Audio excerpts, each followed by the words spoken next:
Aujourd'hui, je veux parler d'un sujet super important. Je veux parler aujourd'hui dans cette vidéo d'un sujet qui a permis à certaines diasporas dans le monde de devenir très puissantes économiquement et que malheureusement on ne retrouve pas encore dans la communauté noire. En réalité, ce que je vais partager avec toi aujourd'hui, ce sont les stratégies qu'ont mis en œuvre des communautés comme la communauté libanaise, la communauté chinoise et qui ont fait, et même la communauté juive, qu'au fil des années, ces communautés-là se sont grandement enrichies. Or, aujourd'hui, quand je regarde ce que nous, les Noirs, nous faisons dans le monde entier, on démontre encore qu'on n'a pas compris grand-chose à comment fonctionnent les business et surtout à quel impact de bons business peuvent avoir dans la communauté et même dans le monde entier. Donc aujourd'hui, ce qu'on va voir ensemble, ce sont les 4 types de business qui existent. Tout business sur la planète Terre équivaut à l'un de ces 4 modèles que nous allons voir aujourd'hui ensemble.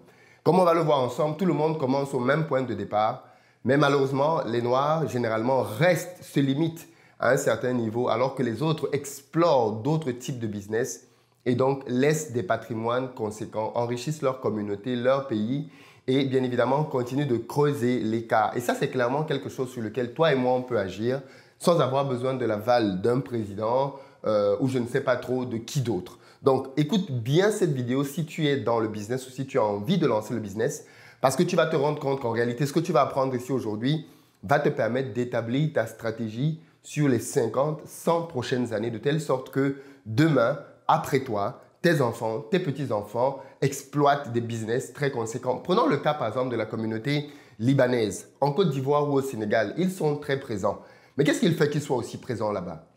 Pourquoi est-ce que les Africains qui sont en Europe ou en Occident de manière générale, depuis aussi finalement pas mal d'années, n'ont pas l'impact dans les pays dans lesquels ils sont que des communautés étrangères ont dans les pays en Afrique? Pourquoi est-ce que les Libanais aujourd'hui, par exemple en Côte d'Ivoire, sont si puissants économiquement? Pourquoi est-ce que les Africains, à contrario, qui sont très nombreux en Europe, en Amérique, ne sont pas puissants économiquement? Eh bien, comme tu vas le voir aujourd'hui, c'est parce qu'on ne choisit pas les bonnes structures de business et qu'on ne se lance pas dans les bonnes activités. Ça veut dire que demain, si tu veux que l'image de la communauté noire change dans le monde, je suis convaincu que ça passera par ça. Si on n'applique pas ce que je vais dire ici aujourd'hui, d'après moi, on peut faire tout ce qu'on veut. Et tu te rendras compte que pas que la communauté libanaise, mais vraiment toutes les grandes communautés chinoises et autres dans le monde entier ont appliqué ce que tu vas apprendre ici aujourd'hui. Sur ma chaîne, moi c'est Philippe Simo et ici je te parle d'entrepreneuriat et d'investissement parce que je suis convaincu que ce sont les 2 piliers sur lesquels les Noirs doivent s'appuyer pour faire émerger leur continent.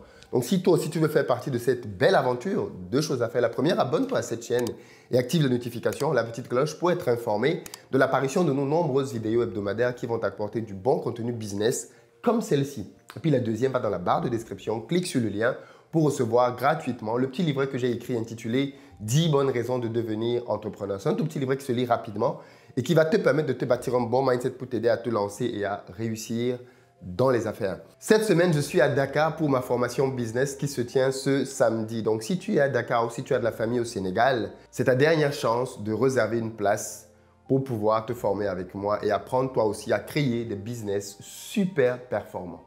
Alors aujourd'hui, comme je disais, on va voir un sujet super intéressant. Il y a en réalité 4 types de business. Que tu prennes le gars qui a une boutique au quartier ou la multinationale, ils sont tous dans l'une des 4 catégories que l'on va voir ici. La première catégorie, celle que j'aime bien appeler l'auto-entrepreneur. En réalité, tout le monde commence par là. C'est la catégorie dans laquelle quelqu'un lance son business. Tu peux être seul, vous pouvez être à 2 ou 3 qui vous lancez en associé. Mais en tout cas, l'auto-entrepreneur est la catégorie dans laquelle tu es au four et au moulin. Un auto-entrepreneur, c'est quelqu'un qui lui-même fait tout dans son business en réalité. Voilà pourquoi c'est souvent compliqué de lancer un business parce que ça te demande quand tu es tout seul d'avoir beaucoup de compétences. L'auto-entrepreneur tout seul va chercher des marchés, il va chercher des clients, il fait les ressources humaines, il fait la comptabilité, il fait le marketing, il fait la communication, il fait la vente, il va lui-même chercher ses clients pour qu'ils le payent. Bref, tu vois que c'est le mec qui gère tout dans son business tout seul. Et bien évidemment, c'est l'état, la phase dans laquelle tout business commence en réalité. Et il se trouve que malheureusement, beaucoup de business dans le monde entier, en tout cas les business noirs, d'après moi, restent souvent à l'étape auto-entrepreneur. Et peut-être que toi ici aujourd'hui, qui a envie de lancer un business, tu te vois comme un auto-entrepreneur. C'est-à-dire que tu en as marre de ton patron, tu as envie de te lancer dans le business parce que tu veux créer quelque chose de toi-même, mais en réalité, tu ne te projettes pas plus loin. C'est-à-dire que ce que tu as envie de faire, c'est parce que tu es passionné de quelque chose, parce que tu aimes quelque chose, tu as envie de créer un business pour apporter cette solution-là au monde. Que ce soit dans le domaine artistique, que ce soit dans le domaine, je ne sais pas moi, de la beauté, que ce soit dans le domaine même du marketing ou de quel autre domaine, tu t'imagines que tu vas quitter ton boulot et tu vas créer ta boîte pour faire cette chose-là. Et donc, bien évidemment, c'est ce que je dis, dans ton imagination, tu te vois être au four et au moulin pour réaliser ton business. Juste que pour les bons entrepreneurs, la phase d'auto-entrepreneur, c'est la phase de lancement. Et ce n'est pas la phase définitive. Malheureusement, beaucoup de gens rêvent de leur business pour être des auto-entrepreneurs. C'est-à-dire que finalement, il va rester comme un salarié en réalité parce que maintenant, il va devenir son propre patron. Et donc, il va prendre sur lui les avantages et les inconvénients du salariat parce qu'en réalité, si ça se passe mal, c'est lui qui écope des conséquences. Or, quand il est salarié dans une entreprise, quand ça se passe mal, ben, c'est le patron, c'est l'entreprise qui écope. Donc là, en devenant auto-entrepreneur, oui, tu deviens ton propre patron, mais tu prends aussi sur toi tous les risques liés au salariat. Donc, pour moi, l'auto-entrepreneuriat, c'est une phase dans laquelle il faut être pour démarrer un business, mais tout de suite, quand ça commence à marcher, il faut penser à passer à l'étape d'après. Parce que dans l'auto-entrepreneuriat, tu as d'autres phases. L'étape d'après, quand on est auto-entrepreneur, c'est de recruter. Tu recrutes ton premier salarié, du coup, vous êtes deux. Vous devenez deux, tu as un salarié et puis toi, alors tu recrutes 3 personnes. Bref, tu fais augmenter ton entreprise en termes de nombre de salariés. Et donc, peut-être que certains ne sont plus à ce stade-ci là où ils sont seuls dans leur entreprise. Aujourd'hui, ils sont 3 ou 4 parce qu'ils ont recruté 3 ou 4 personnes. Alors, il y a ici quelque chose à préciser. C'est que vous pouvez être 3 ou 4, mais tu es toujours auto-entrepreneur. C'est-à-dire que le principe fondamental de l'auto-entrepreneur, c'est un business duquel tu ne peux pas te séparer. C'est-à-dire que, comme j'aime souvent dire, est-ce que tu peux prendre 4 mois, 6 mois de congé et ton business continue de fonctionner? Si tu ne peux pas prendre 4 à 6 mois de congé et que ton business continue de fonctionner, alors tu es encore auto-entrepreneur. Même s'il y a 5 personnes, 10 personnes dans ta boîte, si tu es obligé d'être là pour que ça marche, alors ça veut dire que tu es encore auto-entrepreneur. Et donc, tant que tu es auto-entrepreneur, ton business est grandement limité dans les possibilités que tu as de pouvoir le scaler, gagner beaucoup d'argent. Attention, il ne faut pas partir et me dire que oui, mais même Mark Zuckerberg est encore dans son business et il est toujours le CEO de Facebook. C'est vrai. Mais la différence, c'est que Mark Zuckerberg peut partir 6 mois en congé et Facebook ne va pas fermer. Mark Zuckerberg peut partir 1 an, quitter l'entreprise et l'entreprise ne va pas fermer. Parce que bien évidemment, l'entreprise est déjà outillée, comme on va le voir, pour d'autres types de business plus bas. Donc, voici principalement, fondamentalement, les types de business dans lesquels nous sommes souvent. C'est-à-dire des business dans lesquels tu es au four et au moulin, tu fais tout. Je vois par exemple dans ce type de business des gens qui sont traiteurs, la fille qui est traiteur et qui fait des prestations et qui se tue à la tâche parce qu'à chaque fois qu'elle a une prestation, c'est elle qui doit aller au marché pour faire les courses, c'est elle qui doit choisir les ingrédients, c'est elle qui doit faire les recettes elle-même, c'est elle qui doit venir le jour de la prestation installer le matériel. Parfois, elle se fait aider d'une personne ou 2 personnes qui viennent pour l'aider à servir le jour de l'événement, mais fondamentalement, le business dépend d'elle. Si elle n'est pas là, ça ne marche pas. Là, je te parle de la personne qui est traiteur, mais tu as comme ça beaucoup de types de business.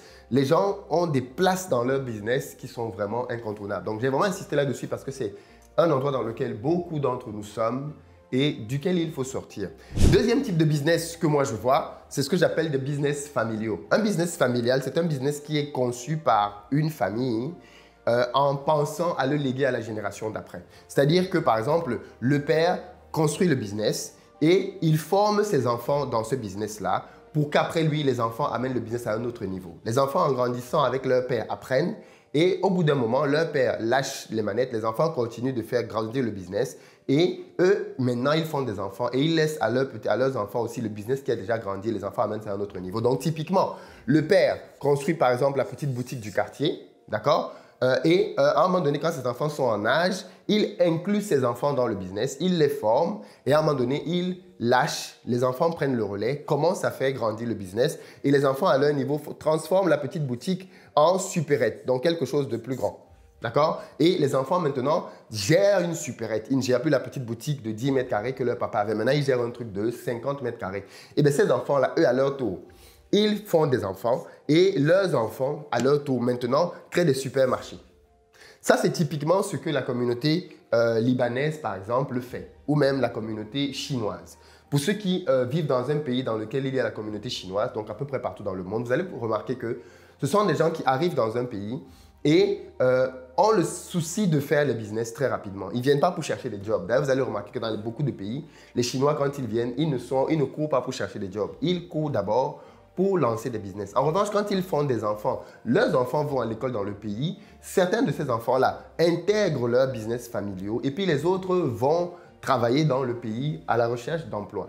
Et donc, ça se fait de génération en génération. Donc, du coup, tu vas te rendre compte, par exemple, que dans les restaurants chinois, je ne sais pas si tu as remarqué, mais tu as toujours un enfant qui est là-dedans, ou plusieurs enfants qui sont en train de gérer et les parents qui supervisent. J'ai remarqué ça dans tellement de restaurants chinois. Les parents supervisent des enfants, que ce soit dans les restaurants ou même dans les boutiques, les échoppes chinoises. C'est-à-dire que tu constates que, justement, le business est fait de telle sorte que le père transmet au fils son savoir. Le fils lui-même, quand il sera un peu plus grand et qu'il aura sa propre famille, va faire grandir le business et transmettre quelque chose de plus grand à ses enfants. Et ça, par exemple, tu le vois aussi avec la communauté libanaise. Au début, quand ils sont arrivés en Côte d'Ivoire, ils n'étaient pas puissants. Ils sont arrivés et la première génération a commencé à faire des business. Et par la suite, cette génération-là a eu des enfants à qui ils ont laissé les business qui étaient à un certain stade. Et ces enfants-là ont fait grandir les business. Et ces enfants-là, maintenant, à leur tour, sont en train de passer leur business à leurs petits-enfants, qui eux-mêmes vont prendre encore ces business-là et vont les amener à des stades encore plus grands. C'est vrai en Côte d'Ivoire, c'est vrai au Sénégal, c'est vrai partout dans la communauté libanaise, s'impose de manière forte. Mais c'est vrai pour toutes les diasporas en réalité, sauf la diaspora noire. Malheureusement, sauf la diaspora noire, qui, malheureusement, bien souvent, néglige la puissance des business. Parce que si tu te rends compte qu'aujourd'hui, des communautés comme les communautés libanaises sont très puissantes dans certains pays dans le monde, type en Côte d'Ivoire, eh bien, c'est bien parce que de génération en génération, ils ont fait grandir leur business et donc, de fait, leur impact dans le pays dans lequel ils étaient. Nous, les Noirs, malheureusement, quand nous allons quelque part, nous n'avons pas cette idéologie du business-là. Voilà pourquoi est-ce que nos parents qui sont venus ici, effectivement, à leur époque, ont cherché des jobs, très peu ont lancé des business. Et on peut comprendre que quand ils sont arrivés, ils n'avaient pas de repères, ainsi de suite. Mais les enfants que ces parents-là ont eus aujourd'hui ne sont pas non plus dans les business. C'est pour ça que tu vas voir que beaucoup de personnes de la diaspora sont dans les petits trucs à gauche, à droite, dans les jobs à gauche, à droite, se plaignent de discrimination. Est-ce que vous avez déjà entendu les Chinois se plaindre de discrimination? Est-ce que les Libanais se plaignent de discrimination? Non, parce qu'ils sont arrivés dans le pays, mais ils ont créé leur propre système. Et ils ont fonctionné avec leur propre système. Et donc, du coup, ce que moi, bien évidemment, j'invite ici la communauté à faire, c'est simplement de s'inspirer d'autres communautés qui ont fait ça et ça marche. Que tu prennes la communauté juive, que tu prennes la communauté, je ne sais pas moi, libanaise, ou même la troisième communauté dont on parlait tout à l'heure, elles appliquent ça. Elles appliquent ce principe-là. Nous ne le faisons pas. Donc, je suis convaincu que ce qu'il nous manque aujourd'hui, l'étape d'après à laquelle nous devons passer, c'est pouvoir faire des business familiaux. Des business dans lesquels je crée un business et quand je le crée, je sais déjà que je vais le laisser à mes enfants. Donc, du coup, je commence à préparer mes enfants à entrer dans ce business-là. Et eux, ils vont faire grandir le business et ils vont l'amener encore à un autre niveau. Et eux, leurs enfants vont l'amener encore à un autre niveau. Et c'est comme ça que la communauté noire va devenir puissante dans le monde. Si elle ne fait pas ça, d'après moi, elle est en train de se priver du levier dont elle dispose pour pouvoir devenir grande, riche, puissante et influente. Troisième catégorie de business dans le monde, ce sont les business pour la revente. Et ça, c'est un niveau de business supérieur encore. Quand tu fais un business pour le revendre, c'est comme quand tu achètes un appartement ou une maison pour la revendre. Quand tu achètes un appartement ou une maison avec l'optique de la revendre, tu ne regardes pas les choses de la même manière que quand tu achètes uniquement pour toi. Ou même quand tu construis une maison pour toi. Si tu la construis pour la revendre, on est d'accord que tu ne fais pas la même chose, n'est-ce pas? Et bien, c'est la même chose au niveau d'un business. Parce que quand tu achètes une maison, si tu sais que tu vas la revendre, et bien, tu ne vas pas mettre tout ce que tu veux dedans qui va te plaire à toi. Tu vas toujours te dire, est-ce que si je fais ça, ça n'empêche pas que la maison soit vendue derrière? Est-ce que ça va faciliter la vente? Ou alors ça va rendre la vente difficile? Est-ce que ça permet que la maison prenne davantage de valeur? Ou alors c'est juste un truc que je fais comme ça pour moi, pour me faire plaisir, mais en réalité qui n'aura aucun impact sur la maison? Voilà les types de questions qu'il faut clairement se poser. Et au niveau du business, c'est la même chose. Quand quelqu'un conçoit un business pour le revendre, il ne fait pas la même chose que quelqu'un qui conçoit un business pour, par exemple, vivre du business. Parce que quand tu conçois un business pour le revendre, tu optimises le business. Et qu'est-ce que j'appelle optimiser le business? Tu diminues les charges le plus possible et tu t'arranges à avoir les meilleures marges profitables possibles. Tu cherches toutes les failles possibles pour permettre que ton business soit le plus beau, le plus attrayant possible. Parce que tu sais que demain, c'est un business que tu vas revendre. Et donc, bien évidemment, dans cette catégorie-là, on a très peu de noirs dans le game. Nous devons créer, ça c'est l'étape aussi pour ceux qui sont déjà dans le business aujourd'hui, à minima des business qui sont faits pour être revendu. Parce que quand tu fais un business et que tu le revends, c'est un moyen énormissime de s'enrichir. Ben vraiment, tu commences un business, là, vous êtes un ou deux, vous travaillez dedans, vous montez quelque chose qui, je ne sais pas moi, 5 ans plus tard, vous rapporte, je ne sais pas moi, 300 millions de francs CFA de chiffre d'affaires ou alors 1 million d'euros ou 2 millions d'euros après 3-4 ans de travail. Eh bien, si vous revendez ce business-là, vous partez avec une bonne somme dans la poche. Somme que vous n'auriez certainement pas eu en travaillant tout seul, si vous étiez resté à ce niveau-là. Or, vous prenez votre business, vous le faites croître, vous recrutez du personnel, vous montrez que vous pouvez vous séparer du business parce qu'on ne te rachète pas un business quand tu es lié au business. On ne peut pas racheter un business comme ça, puisque la personne qui va le racheter a besoin de savoir qu'elle peut se passer de toi et le business continue de fonctionner. Donc, il faut que tu fasses un business dans lequel, à un moment donné, tu vas te détacher. Tu vas juste être là pour superviser, mais ta présence n'est plus obligatoire. De telle sorte que maintenant, tu peux démontrer aux gens que voilà, mais 3 derniers bilans, on a fait tel chiffre d'affaires la première année, la deuxième année, on a fait tel chiffre d'affaires qui est supérieur, la troisième année, on a multiplié par 5, ainsi de suite.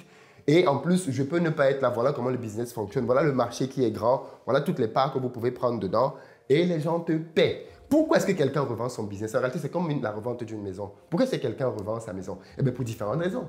La personne peut ne plus avoir d'être dans le business, elle peut ne plus avoir envie d'être dans le quartier. La personne peut avoir un projet plus grand, c'est-à-dire que cette maison-ci était petite parce qu'on était là-dedans à 2 ou à 3. Maintenant qu'on a la famille s'est agrandie, on a besoin d'une maison plus grande. Donc du coup, pareil pour le business. Je faisais ce business parce que c'était un tremplin, parce que je n'avais pas le budget pour aller faire le business que je voulais réellement faire au début. Mais maintenant, en ayant fait ce business-là, en ayant eu les résultats que j'ai, maintenant donc, je vais le vendre et avec l'argent de la revente, j'aurai de quoi aller m'attaquer aux grands projets que je voulais réaliser plus tard. Donc vendre un business n'est pas quelque chose fondamentalement de mauvais, au contraire. Pour pouvoir revendre un business, il faut bien évidemment avoir une idéologie derrière. Puis le quatrième type de business, dans lequel il y a encore moins de noirs, mais vraiment très très peu de noirs, ce sont les business qui sont bâtis derrière une philosophie.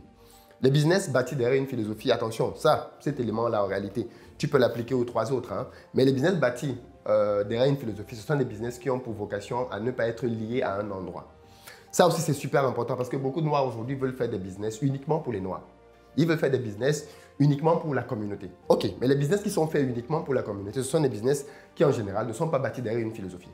Parce que ce sont des business qui sont faits pour une catégorie de personnes. Or, quand Mark Zuckerberg fait Facebook et qu'il l'amène à l'international, Facebook n'est pas fait pour les Américains. Tu prends Virgin, Virgin n'est pas fait pour les Américains. Tu prends toutes les grandes entreprises au monde, elles ne sont pas faites pour un pays ou un continent bien précis. Les Africains doivent aussi apprendre à faire des business qu'ils peuvent exporter à l'international. Uber, l'application pour les voitures, ce n'est pas fait pour un pays. Tu vois bien que, parce que le modèle n'est pas pensé pour être fait dans un pays, c'est un modèle qu'on peut dupliquer partout. Pareil, je t'ai parlé d'Uber, Airbnb pour la location d'appartements, ce n'est pas fait pour être lié à un seul pays. Google, YouTube, Facebook, toutes les grandes marques, Amazon, ce n'est pas fait pour être lié à un pays. C'est un business qu'on peut facilement exporter. Parce que la philosophie derrière le business, c'est une philosophie qui parle à l'être humain. Pas à une couleur de peau, pas à un genre, pas à un ceci, cela. Et les Noirs doivent aussi apprendre à faire des business basés sur la philosophie. C'est-à-dire que je fais mon business parce que je veux avoir un impact global. Je vois le monde comme étant une communauté globale dans laquelle ma solution va venir parler à tout le monde. Et donc à ce moment-là, je me prépare à faire ça. Et là aussi, malheureusement, je trouve que nous pêchons beaucoup parce que beaucoup d'entre nous se lancent dans les business parce qu'on a faim, parce qu'on veut gagner de l'argent. Et donc, on se lance dans les business et la conséquence, c'est que dès qu'on se lance dans les business, dès qu'on commence à gagner un peu d'argent, on le dépense quoi, pour le bien-être. On achète une nouvelle voiture, on déménage dans un beau quartier, ainsi de suite, on inscrit nos enfants dans de belles écoles, on achète les meilleures tenues. Et donc, du coup, bien évidemment, on flambe, on flambe, on flambe. Et quand on va partir, il n'y a même rien qu'on a laissé à nos enfants comme business générationnel.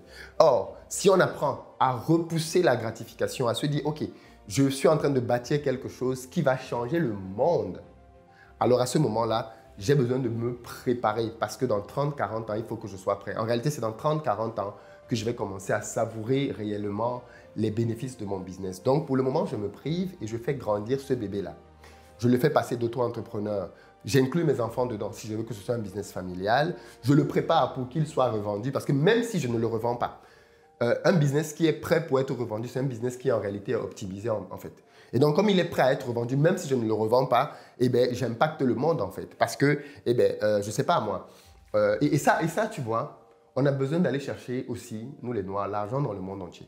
Il y a effectivement beaucoup d'argent à prendre en Afrique, je suis d'accord avec vous, mais faisons ce que les autres font. Même les Américains qui ont beaucoup d'argent font des business qui sortent de leur pays. Ce n'est pas pour rien. Donc nous aussi, faisons des business qui vont sortir qui vont sortir de notre pays, qui vont toucher la sous-région, qui vont quitter de la sous-région au continent, qui vont quitter du continent à l'international. Apprenons aussi à faire ce type de business-là. Et puis, tu vas te rendre compte que, bien évidemment, les 4 niveaux de business qu'on a vus aujourd'hui sont des business qui sont très liés en termes de risque, d'impact et de gain. C'est-à-dire que plus tu vas grandir dans le type de business que tu vas se structurer, plus tu vas prendre de risques. C'est vrai. Mais plus tu prendras de risques et ici, plus tu auras de gains. Plus tu auras de gains et plus ton business aura d'impact. Clairement. L'impact, le gain suit toujours l'impact. Voilà pourquoi je dis souvent aussi aux entrepreneurs, ne vous focalisez pas sur le gain. Bien évidemment que l'entreprise doit être rentable. Il faut que le business model soit rentable. Mais n'ayez pas pour focus le gain, ayez pour focus l'impact. Parce que plus vous allez impacter les gens, plus ils seront à l'aise à l'idée de payer votre solution et même de la payer cher. Parce que vous résolvez un problème profond chez eux comme les autres ne le font pas. Donc voilà un peu les 4 stades de business qui existent. D'après mon analyse aujourd'hui, nous les Noirs, nous sommes beaucoup ici en auto-entrepreneurs. Nous sommes limités à la première et la plus faible catégorie. Mais en fait, cette catégorie-là, c'est juste pour commencer le business. Et nous, apparemment, nous ne l'avons pas compris. Donc, nous avons mis tous nos efforts ici. Et on n'est pas assez dans les business familiaux. Ceci, c'est pour la diaspora, les amis. Créez des business et créez des business familiaux. Créez des business dans lesquels vous allez laisser vos enfants et vos petits-enfants demain agir et pouvoir prendre le relais. La vidéo qui sortira très prochainement, c'est une vidéo dans laquelle je vais m'adresser aussi de manière particulière aux Noirs pour qu'ils apprennent à prendre leur place, pour qu'ils apprennent à prendre leur position. Parce qu'aujourd'hui, malheureusement, même des parts de marché qui nous reviennent naturellement de droit, on ne les a pas du tout. Et ça, c'est bien évidemment dommage. Mais bon, notre génération, c'est la génération de l'éveil, c'est la génération de la prise de conscience, c'est la génération qui va reconquérir les parts perdues de marché. Et je suis bien enthousiaste à l'idée de contribuer à cela au travers de cette chaîne, au travers de cette vidéo. Si ce que j'ai dit là aujourd'hui t'a parlé, bien évidemment, partage-le à quelqu'un d'autre pour que ça puisse avoir de l'impact pour cette personne aussi. Et puis toi, à ton niveau, est-ce que cette vidéo te parle aujourd'hui? Est-ce qu'elle t'ouvre les yeux? Est-ce qu'elle te donne de nouvelles perspectives par rapport à comment tu pourrais conduire tes business? Est-ce qu'aujourd'hui, tu étais encore dans le piège de l'auto-entrepreneur, mais maintenant tu as compris qu'il faut que tu bâtisses ton business pour le structurer différemment? Parce que c'est ça qui nous manque aujourd'hui. Si on veut avoir l'impact que les Libanais ont en Côte d'Ivoire, en France, en Angleterre, en Allemagne, aux États-Unis, au Canada, nous devons créer des business d'abord familiaux, des business de génération. On va les commencer petits, nos enfants, on va les emmener plus loin, nos petits-enfants encore plus loin. Et dans quelques générations, la communauté va peser. Merci beaucoup d'avoir regardé cette vidéo et puis je vous dis à très bientôt.